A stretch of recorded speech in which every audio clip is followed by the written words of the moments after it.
डावे जे आहेत ते संपलेले आहेत. नक्कीच खरं आहे. त्यांच्यासाठी 1,500 ही खूप मोठी रक्कम असते. खूप छोटा हिस्सा आहे जो म्हणतोय हे की 1,500 आम्हाला पुरेसे आहेत. समाजवादी डावे पक्ष असतील की ते या पक्षांना सपोर्ट करतात भाजप नको म्हणून. फॅशिझमला हरवायचं आहे ते नाही करू शकत, कारण ते कुठे ना कुठे सौम्य हिंदुत्वाचं राजकारण खेळत आहेत. हस्तक्षेपाचं राजकारण करतीये. हां. तर हे प्रयत्न किती पुरेसे पडतील? विचारधारा ही सगळ्यात महत्त्वाची आहे. लढणं महत्त्वाचं वाटतं का जिंकणं? सध्या दोन्ही पण.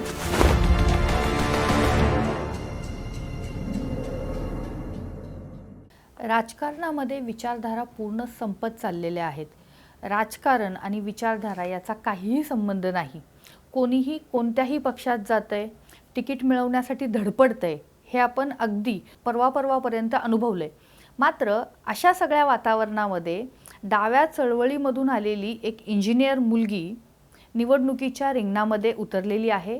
पुणे महानगरपालिकेच्या निवडणुकीमध्ये ती लढतीये आणि तिच्या पक्षाचं नाव आहे भारताचा क्रांतिकारी कामगार पक्ष आणि त्या तरुणीचं नाव आहे कॉम्रेड अश्विनी खैरनार. अश्विनी, तुझं आसपासच्या क्षकिरण या राजकीय कार्यक्रमामध्ये पहिल्यांदा स्वागत. विचारधारा म्हणजे काय रे भाऊ, असं सगळी परिस्थिती आहे. आणि मग अशा परिस्थितीमध्ये जी डावी चळवळ संपली आहे किंवा सगळे डावे जे आहेत ते संपलेले आहेत, असं असताना तू एका डाव्या पक्षाच्या वतीनं पुणे महानगरपालिकेतून महापालिकेची निवडणूक लढवतीयस. हा निर्णय का घेतला, यामागची कारणं काय आहेत?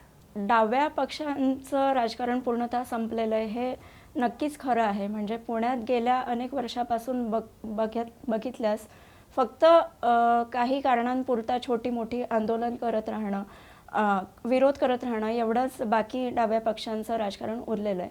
परंतु खरी परिस्थिती ही आहे की ज्यावेळेस तुम्ही कामगारांमध्ये जातात, त्यांच्या कामाच्या परिस्थिती जाणून घेतात आणि त्या परिस्थिती जाणल्यानंतर त्यांना कारणीभूत ही व्यवस्था आहे आणि या व्यवस्थेला तुम्हाला जर विरोध करायचा आहे तर भांडवली व्यवस्थेला संपवण्यासाठी फक्त आणि फक्त कामगार कष्टकऱ्यांचाच योग्य पक्ष उभा राहू शकतो. हे तुम्हाला समजतं त्यावेळेस तुम्ही त्या पक्षाची साथ देतात आणि त्याच्यातून तुम्हाला म्हणजे हा बदल घडवावासा वाटणं हे महत्त्वाचं आहे आणि ते निवडणुकीतून साध्य होणार नाही हे सुद्धा तुम्हाला माहिती आहे. हे निवडणुकीतून साध्य होणार नाही. आपण निवडणुकीच्या मुद्द्यावरती येऊच परत, पण त्याआधी तू मूळची कुठलीस, तुझं एकूणच बॅकग्राऊंड काय, या डाव्या चळवळीशी तू कशी जोडली गेलीस? मी मूळची धुळ्याची, महाराष्ट्रातलं धुळे जे आहे. मी म्हणजे 12वीपर्यंत धुळ्यातच शिक्षण घेतलं, त्यानंतर मुंबईला इंजिनिअरिंग केलं आणि त्यानंतर जॉबसाठी पुण्यामध्ये आले. त्यानंतर जॉब करत असताना काही मैत्रिणींच्या मित्रांच्या माध्यमातून माझी ह्या चळवळीशी ओळख झाली. मी पूर्वी कधी राजकारणात नव्हते किंवा फार माहीतसुद्धा नव्हतं डाव्या चळवळींबद्दल. पुण्यात आल्यानंतर ज्या वेळेस अप्पर सुपरसारखा भाग पाहिला, जनता वसाहतीसारखा भाग पाहिला की एक शहर आहे मध्यभागी चमचमीत दिसणारं, मोठमोठ्या बिल्डिंग्स, मार्केट, श्रीमंतांची घरं, हे सगळं दिसतं आणि त्याच शहराच्या कोपऱ्याला, पेरिफेरीला जेव्हा छोटी छोटी खुराड्यासारखी घरं असतात आणि ज्याच्यामध्ये हे शहर स्वच्छ ठेवणारी, इथले रस्ते, घरं बांधणारी, शाळा बांधणारे कष्टकरी राहतात किंवा आपल्या घरांमध्ये स्विगी झोमॅटोची अन्नाची डिलिव्हरी करणारे किंवा वस्तू घेऊन येणारे जे डिलिव्हरी बॉय राहतात, म्हणजे त्यांची परिस्थिती ही अत्यंत वाईट आहे आणि त्यांच्यामुळेच ज्या सुखसोयी आहेत त्या शहराला मिळत आहेत. परंतु ती परिस्थिती बदलण्याचं जे ध्येय आहे ते ह्या पक्षाकडून मला मिळालं आणि म्हणजे बाकी पक्षांचं राजकारणसुद्धा जाणलं त्यावेळेस की ही परिस्थिती कोणामुळे आहे, कशामुळे आहे, तर ही भांडवली व्यवस्थाच पूर्णतः मेहनतीच्या लुटीवर उभी आहे आणि ह्या कष्टकऱ्यांचं शोषण करणारी ही व्यवस्था आहे पूर्णतः. खरं तर डाव्या चळवळीतले किंवा एकूणच समाजवादी, पुरोगामी, परिवर्तनवादी चळवळीमधले जे लोक आहेत ते नेहमी भांडवलशाहीबद्दल बोलतात, ते शोषणाबद्दल बोलत असतात, ते वर्गसंघर्षाबद्दल बोलत असतात, पण त्याच्यावरचे जे उपाय जे असतात ते प्रॅक्टिकली साध्य होत नाही आत्ताच्या परिस्थितीमध्ये. मग असं असताना इतर पक्षांकडं लोक आकर्षित होत आहेत आणि मग अशा सगळ्या परिस्थितीमध्ये तुला लोक कसे स्वीकारतील? किंवा तुझ्या पक्षाला लोक आता कसे स्वीकारतील? साध्य होत नाही हे तर नाही म्हणता येणार. तुम्ही कटिबद्ध किती आहात एका वर्गाप्रती, तो सगळ्यात महत्त्वाचा मुद्दा मला वाटतो. जर तुम्ही कामगार वर्गाप्रती कटिबद्ध आहात तर तुम्ही कुठल्याही परिस्थितीत त्यांची जन आंदोलन उभी करण्यासाठी कुठल्याही संघर्षापर्यंत जाऊ शकणार, जे इतर पक्षांनी सोडून दिलं. आणि थोडा सत्तेचा वाटा मिळत असेल किंवा एखाद्या भांडवली पक्षाची साथ मिळत असेल तर त्याला धरून बाकी पक्षांनी म्हणजे दुसऱ्या ठिकाणी प्रवेश मिळवला. मुख्यतः ते भांडवली झाले. म्हणजे बायस हा असतो प्रत्येकाचा आणि दोनच वर्गीय बायस असू शकतात. एकतर तुम्ही भांडवलदार वर्गाचा घेतात, नाहीतर कामगार वर्गाचा. तर बाकी सगळ्या डाव्या पक्षांनी तो बायस सोडून दिलेला आहे. म्हणजे कामगार वर्गाचं हित तर साधायचं आहे, फक्त नावाला पण बोलायचं. कामगार चळवळी तरी कुठे अस्तित्वात आहेत? चळवळी अस्तित्वात आहेत. देशभरातली परिस्थिती बघायला गेल्यास नक्कीच म्हणजे 4 लेबर कोडसारखे मुद्दे जेव्हा हे सरकार घेऊन येते तर संपूर्ण देशातल्याच कामगारांवरचा सगळ्यात मोठा हल्ला आहे आणि त्याच्या विरोधात देशभरात तर आंदोलनं होत आहेत.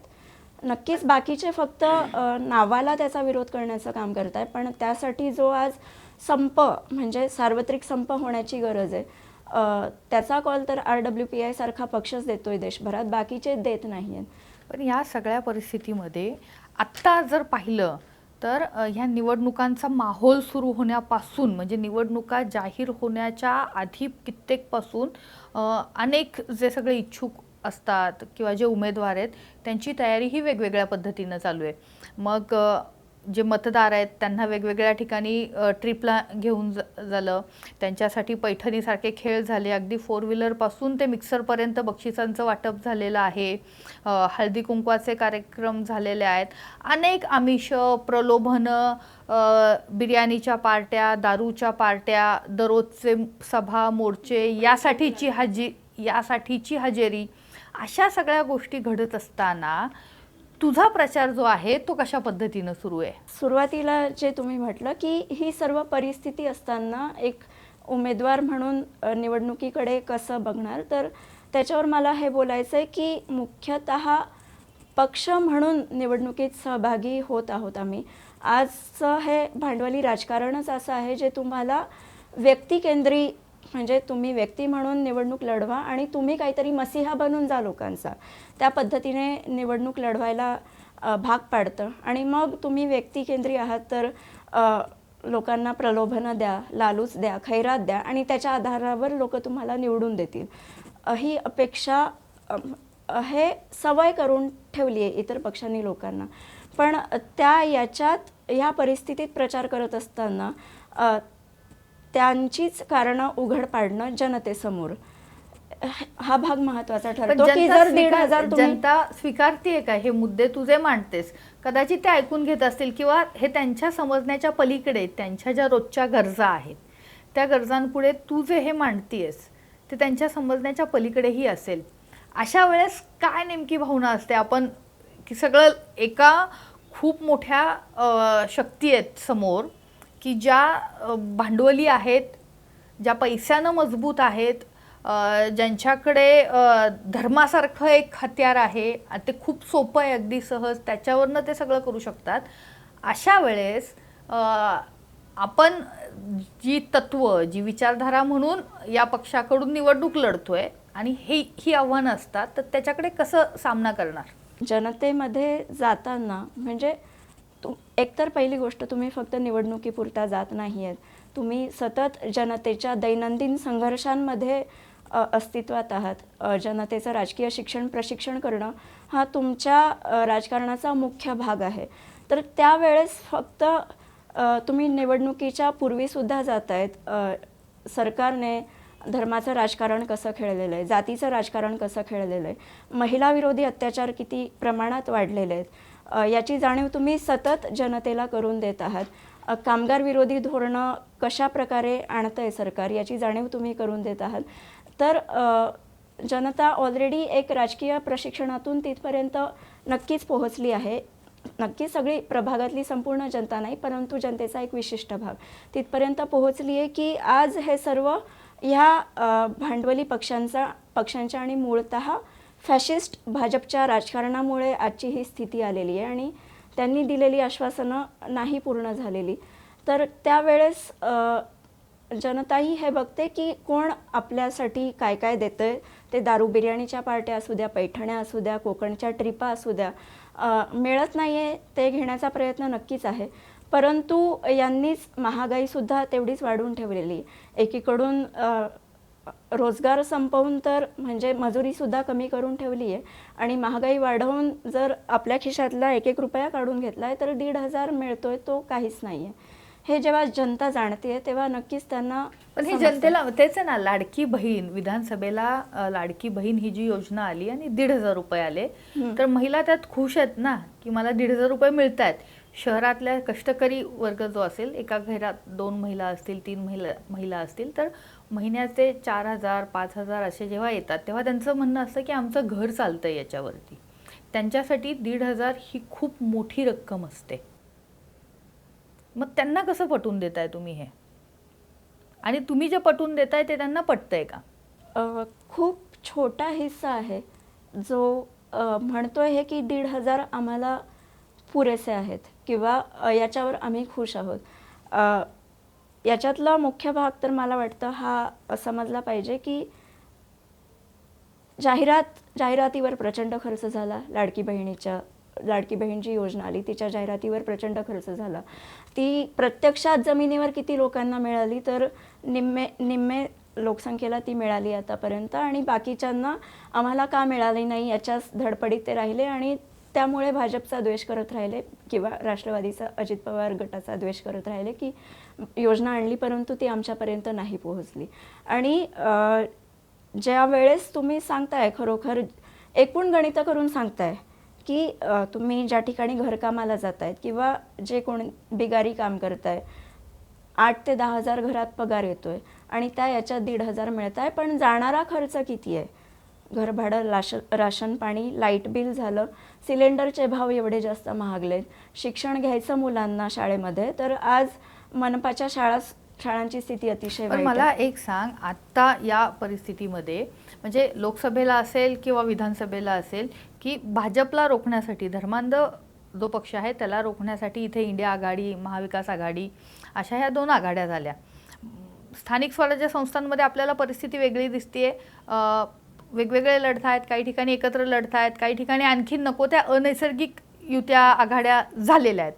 पण या ह्याच्यामध्ये असं वाटत नाही की ज्या पद्धतीनं समाजवादी डावे पक्ष असतील की ते या पक्षांना सपोर्ट करतायत भाजप नको म्हणून, मग अशा वेळेस आपण त्यांना सपोर्ट देण्याऐवजी आपण निवडणुकीच्या मैदानामध्ये का उतरावं, हा जेव्हा प्रश्न येतो अनेकदा, मग तो प्रश्न जर तुला आलास की तू का निवडणुकीच्या मैदानामध्ये उतरतेस, काय तुझा अजेंडा आहे, काय यश मिळेल? आत्ताच काही वेळापूर्वी आपण बोललो त्याप्रमाणे डावे पक्ष तर संपलेले आहेत आणि त्यांच्याकडून अपेक्षा करणं नाहीच आहे. बाकी उरलेले डावे पक्ष हे भांडवलशाहीची दुसरी फळी म्हणून काम करत आहेत. छोट्या मोठ्या भांडवलदार गटाशी ते जोडले गेले आहेतच. आज आपण केरळची वगैरे उदाहरणं बघू शकतो. आणि म्हणजे जो पक्ष भांडवलदारांकडून पैसा घेऊन जर काम करतोय तो कामगार कष्टकरी जनतेची हित कधीच साधू नाही शकत. तर हे स्पष्ट झाल्यानंतर म्हणजे ही बाकी युत्या आघाड्या ज्या बनत आहेत, परंतु हे सुद्धा माहिती आहे ना तुम्हाला, जर फॅशिझमला हरवायचं आहे तर बाकी इंडिया आघाडी असू द्या की कोणतेही डावे पक्ष असू द्या ते नाही करू शकत, कारण ते कुठे ना कुठे सौम्य हिंदुत्वाचं राजकारण खेळत आहेत. जे हस्तक्षेपाचं राजकारण करतेयस ते प्रयत्न किती पुरेसे पडतील? प्रयत्न पुरेसे पडणं म्हणजे किती यश मिळेल हे नाही सांगू शकत. नक्कीच जास्तीत जास्त जनतेपर्यंत योग्य विचारधारा पोहोचणं महत्त्वाचं आहे आणि तो प्रयत्न आम्ही करतोच आहोत.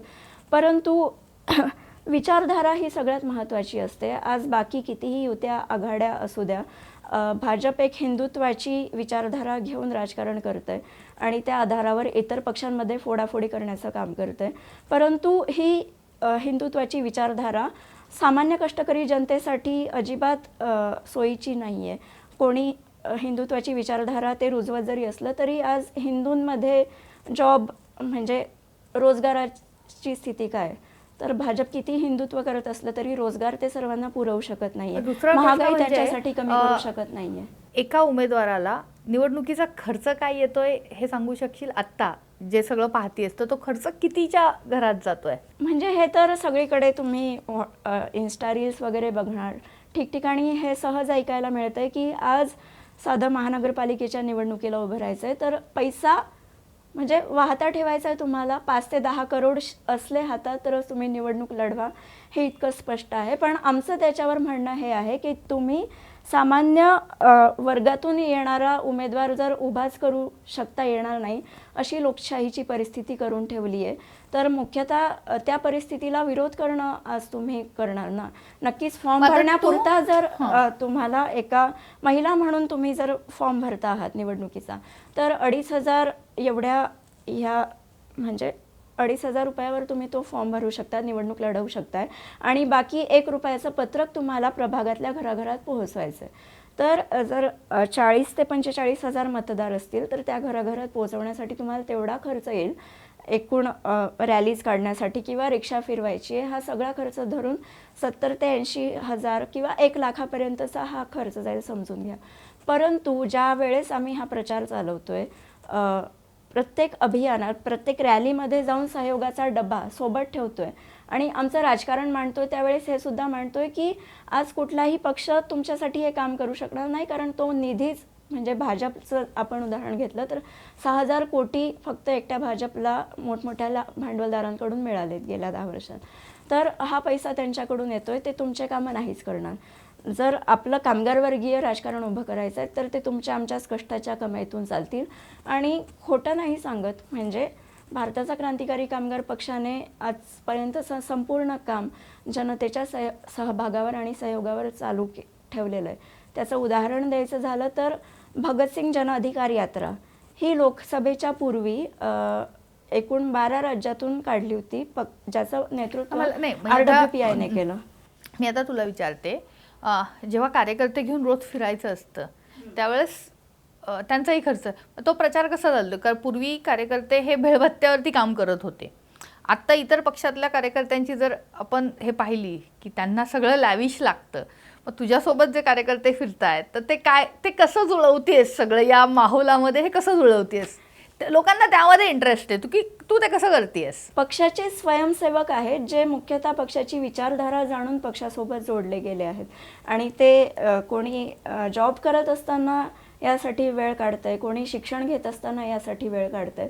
परंतु म्हणजे प्रचार करत असताना मी जनतेला सुद्धा हे अपील करतोय की ही विचारधारा जनतेत रुजवण्यासाठी तुम्हाला जोडून घ्यायचंय, तुम्हाला आर्थिक सहाय्य द्यायचंय तर तुम्ही ते करा. लढणं महत्वाचं वाटतं का जिंकणं? सध्या दोन्ही पण जिंकलो नाही तरी लढणं सतत चालू राहणार आहे. निवडणुकीपुरता नाही पार्टिसिपेट करत आहे.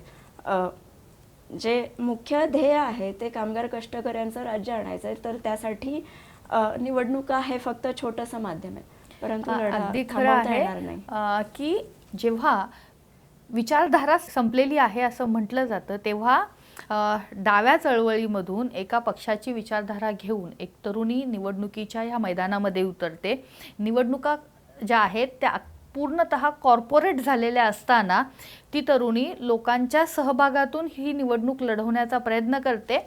खरं तर जिंकणं होईल का नाही हे माहिती नाही आहे, पण या परिस्थितीमध्ये लढणं जे आहे, हस्तक्षेपाचं जे राजकारण आहे ते ती एका अर्थानं करतीये. यश मिळेल नाही मिळेल ही लांबची गोष्ट, परंतु सध्याच्या परिस्थितीमध्ये महत्त्वाचा राजकीय हस्तक्षेप जो आहे तो तिच्याकडून केला जातोय. अशा पद्धतीने तरुण जर राजकारणामध्ये येत असतील, एकीकडे गरीब घरातली जी मुलं आहेत किंवा सर्वसामान्य घरातली जी मुलं आहेत ती राजकारणामध्येच येऊ नये अशी व्यवस्था पूर्णतः तयार झालेली असताना काही मोजके तरुण जे आहेत अश्विनीसारखे ते इथे येत आहेत आणि हस्तक्षेपाचं राजकारण जे आहे, जे विचारधारेवरती आधारित आहेत ते करू पाहत आहेत. तर अशा वेळेस लोकांनी सुद्धा त्यांना पाठिंबा दिला पाहिजे, त्यांच्या मागं उभं राहिलं पाहिजे. आसपासमध्ये मोठ्या पक्षांचं राजकारण काय चाललेलं आहे हे आपण जाणून घेतोय, पण ज्या ज्या ठिकाणी असं हस्तक्षेपाचं राजकारण, विचारधारेवरती आधारित असलेलं राजकारण केलं जातंय ते नेमकं काय आहे ते सुद्धा आपण समजून घेतोय. पाहत रहा आसपास.